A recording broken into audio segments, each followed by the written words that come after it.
FM Stasiun Suara, satu kata penuh makna pasti selalu di hati. Sahabat Stasiun FM, seperti janji kita tadi ya, kita akan menghadirkan sosok perempuan yang pastinya yang kali ini sedang bertarung ya sahabat Stasiun FM, ikut andil di pemilihan caleg DPR RI ya sahabat Stasiun FM. Berikut profil beliau, Dr. Hajah Femina Sagita Boru Alogo Magister of Art. Usia beliau 44 tahun dan beralamat di Petukangan Utara, Jakarta Selatan. Dan sahabat Stasiun FM, Dr. Hajah Femina Sagita Boru Alogo MA berpendidikan di tahun 1993 hingga 1998, S1 Fakultas Ilmu Budaya Universitas Indonesia. Di tahun 1999 hingga 2001, S2 Sosiologi Department of Behavioral Social Science, Tokyo Metropolitan University, Japan. Dan sahabat Stasiun FM, beliau berkiprah saat ini sebagai pendiri atau pemilik Himawari Daycare, tempat penitipan anak metode Jepang, yang berwebsite di www.himawaridaycare.com. Kemudian tenaga ahli bidang sosial, pendidikan, dan keluarga di DPR RI, Kementerian Riset dan Teknologi Republik Indonesia, dan berbagai Pemda. Direktur Eksekutif Studi Kebijakan Publik MITI, atau Masyarakat Ilmuwan dan Teknologi Indonesia, dan pembicara pada seminar parenting, PAUD, pendidikan luar negeri, UMKM, dan sosial budaya. Oke sahabat Stasiun FM, bisa kita sapa aja langsung beliau. Halo, assalamualaikum Ibu. Waalaikumsalam warahmatullahi wabarakatuh. Iya, apa kabar Ibu? Alhamdulillah sehat. Bagaimana? Baik kan? Alhamdulillah sehat juga Ibu. Bagaimana tadi perjalanan ke sini Ibu? Alhamdulillah sangat menarik. Kami naik mais. Banyak rintangan berarti Ibu ya. Alhamdulillah. Oke Ibu, Ibu boleh memperkenalkan diri lagi, tadi ambil bagian di mana Ibu? Oh iya. Alhamdulillah, assalamualaikum warahmatullahi wabarakatuh. Perkenalkan, nama lengkap saya Femina Sagita Boru Alogo, tapi karena saya ambil S3 jadi harus ada doktornya di depan. Sebenarnya masyarakat kadang-kadang bingung antara dokter dengan doktor. Iya, kalau D-nya kecil itu dokter. Tapi kalau D-nya besar dokter. Itu dokter. Ya. Jadi saya tidak bisa ya mengobati orang. Gitu. Alhamdulillah kali ini saya datang ke wilayah Mandailing Natal yang juga kampung halaman orang tua kami untuk yang ke-6 kalinya. Jadi saya bolak-balik Jakarta dan Dapil itu sampai sudah 6 kali. Tapi alhamdulillah baru kali ini kita ketemu ya Ibu ya. Akhirnya ketemu juga. Iya. Dan Ibu tadi kan Mas mengambil bagian di caleg DPR RI ya Ibu ya, dari Partai Keadilan Sejahtera dan mengambil nomor 8 ya Ibu ya. Betul. Kalau boleh tahu dari partai Ibu sendiri kah perempuan? Oh, di partai kami PKS ada 9 caleg yang totalnya itu 9 untuk DPR RI Sumut 2, tapi perempuannya 5. Oh, 5. Ya, dan laki-lakinya 4.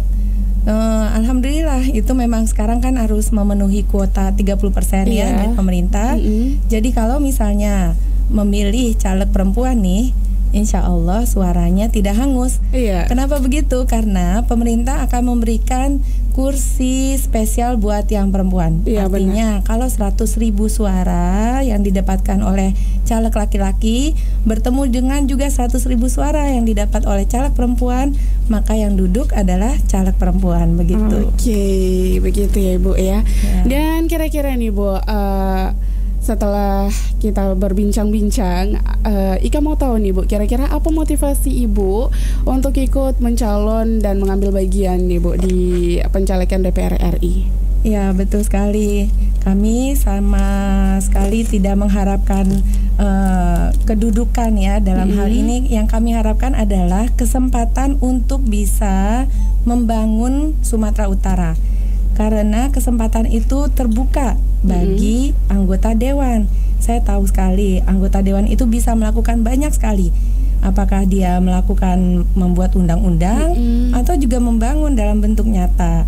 Maka dari itu slogan yang dulu ayah kami pikirkan, cetuskan dan diberikan kepada Gubernur Raja Ina Siregar, yaitu Marsipature Hutanabe, itu bermakna bagaimana orang-orang yang sudah bisa mendedikasikan dirinya untuk kampung halamannya supaya kembali ke kampung halaman dan membangun kampung halamannya. Itulah motivasi utama saya, yaitu membangun kembali dan meneruskan perjuangan yang sudah ada dari orang-orang yang sudah hebat, dan kita tambah lagi supaya semakin maju. Iya, benar sekali ya Bu ya. Dan kemudian Bu, program apa kira-kira yang Ibu tawarkan kepada masyarakat khususnya Sumatera Utara gitu loh Bu? Ya, saya dalam brosur-brosur yang sudah dibagi-bagikan, mungkin sebagian masyarakat juga sudah ada yang baca ya, karena waktu hari Minggu yang kemarin PKS bikin flash mob di Jalan Raya dekat Taman Panyabungan. Itu kita membagikan brosur, salah satunya brosur saya yang judulnya mewujudkan 8 program pendidikan dan budaya. Pertama, programnya adalah Pusat Pelatihan Menjadi Pengusaha. Itu kalau di Jakarta OKOC, ya Sandiaga Uno, tentunya udah terkenal ya. Nah, yang kedua itu beasiswa kuliah di perguruan tinggi, karena selama ini kesannya kalau mau kuliah itu sulit karena mahal gitu ya. Kemudian akses jalan diperbaiki. Saya sudah keliling 19 dapil saya itu yang sudah saya datangi 14 dapil, dan semuanya memang punya masalah terutama dalam hal akses jalan. Kemudian juga kita ingin mewujudkan kursus bahasa asing yang terjangkau supaya tidak hanya orang-orang tertentu saja yang mampu mengakses, supaya kursus bahasa asing ini menjadi mudah dimasuki oleh siapa saja. Karena apa? Saya sendiri kan anak saya nomor 1 ini sudah dapat beasiswa nih di Universitas Jepang, padahal dia masih SMA kelas 12. Nah, itu salah satunya karena dia sudah menguasai bahasa asing. Jadi kemungkinan kalau mau melamar beasiswa ke luar negeri atau pekerjaan ke luar negeri, yang akan ditanyakan pertama adalah kemampuan bahasa asingnya. Itulah yang harus juga kita sediakan buat masyarakat. Kemudian Puskesmas Rawat Inap. Tadi pagi saya baru saja upload di Facebook tentang video Puskesmas Rawat Inap. Nanti bisa diakses ya Facebook saya di halaman Dr. Hajah Femina Sagita Burua Logo MA. Di situ saya buat banyak video tentang masalah yang kita hadapi di Sumatera Utara dan bagaimana cara mengatasinya. Kemudian yang ke-6 adalah sarana olahraga. Kita melihat anak muda punya banyak energi, kadang-kadang kurang terarah kalau tidak ada fasilitasnya. Saya pikir salah satunya mungkin dengan menyediakan sarana olahraga sehingga mereka tersalurkan hobinya seperti itu. Dan perpustakaan modern ini sangat kita butuhkan sebenarnya. Jadi anak-anak kalau ingin baca tidak perlu minta orang tuanya belikan buku, gitu kan? Jadi mereka bisa bolak-balik pinjam buku, antar lagi, pinjam lagi, seperti itu. Ini yang sudah menjadi kebiasaan orang Jepang dan kita yakin kenapa mereka menjadi maju. Salah satunya adalah suka membaca buku. Dan yang terakhir dan utama, lembaga belajar Al-Quran. Itu dia Kak Ika. Bu Femina, tadi memang lembaga belajar Al-Quran kayaknya kalau di daerah kita cuma di kampung-kampung biasanya cuma belajar sama guru-guru yang ada di kampung tersebut ya Bu, betul. Ya. Jadi kayaknya kurang efektif mungkin ya Bu ya. Iya, kita ingin semuanya belajar Al-Quran, bukan hanya anak-anak, bukan hanya ibu-ibu, tapi semuanya, semua usia, semua jenis kelamin. Gitu. Karena mungkin faktanya bahkan orang dewasa saja belum bisa lancar. Iya benar sekali. Kemudian setelah memaparkan 8 program yang menjadi andalan Ibu Femina nih ya Bu ya. Kemudian kira-kira apa nih Bu yang membedakan Ibu dengan calon-calon anggota legislatif lainnya Bu? Ya, kalau pertama saya sejak awal komitmen kita tidak akan bermain uang, money politik tidak sama sekali. Itu adalah komitmen utama saya, sehingga berkali-kali saya menghadapi tantangan yang mengatakan Ibu tidak akan duduk kalau tidak bagi uang.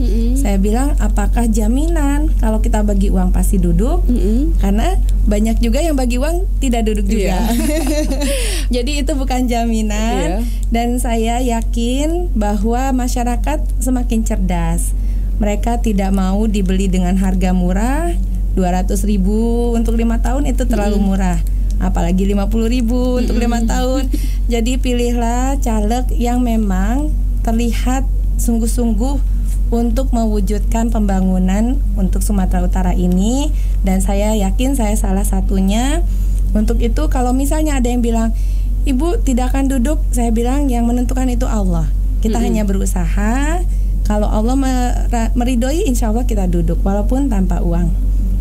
Iya, benar sekali ya Bu ya. Oke, kita tadi sudah menyinggung sedikit mengenai money politik ya Bu ya. Tapi kira-kira apa nih menurut Ibu? Tapi bentar lagi ya Bu ya. Kita jeda sebentar sahabat Start FM, tetap di Suara Pemilu.